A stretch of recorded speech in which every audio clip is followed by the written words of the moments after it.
সুনামগঞ্জের শান্তিগঞ্জ উপজেলার ডঙ্গুরিয়া গ্রামের চারপাশে রয়েছে মরা খাল ও অসংখ্য মজা পুকুর ও ডোবা। শুষ্ক মৌসুমে বিশুদ্ধ পানির তীব্র সংকটে পড়েন এই গ্রামের মানুষ। এ সংকট নিরসনে রুরাল পাইপড ওয়াটার সাপ্লাই প্রকল্পের আওতায় দুটি গভীর নলকূপ ও 1 লাখ লিটার পানি ধারণ ক্ষমতা সম্পন্ন ওভারহেড ট্যাঙ্ক বসানো হচ্ছে।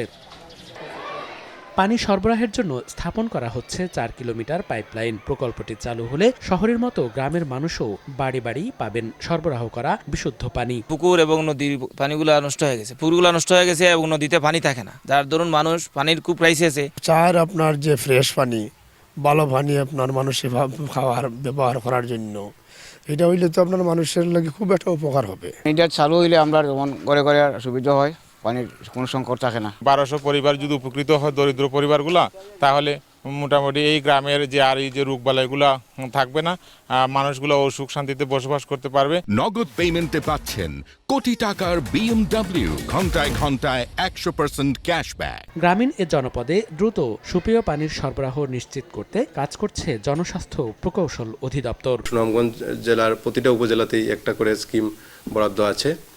এটার সুবিধা হবে যে এখানে প্রতি দিন 2 বার পানি দেওয়া হবে এবং মানুষ এখান থেকে সরাসরি মানুষের প্রিমিজে উঠানে একটা কানেকশন থাকবে, এখান থেকে পানি সংগ্রহ করতে পারবে। জনস্বাস্থ্য প্রকৌশল অধিদপ্তরের আওতায় চলমান এই প্রকল্পের ব্যয় ধরা হয়েছে 2,07,00,000 টাকা। সময় সংবাদ, সুনামগঞ্জ।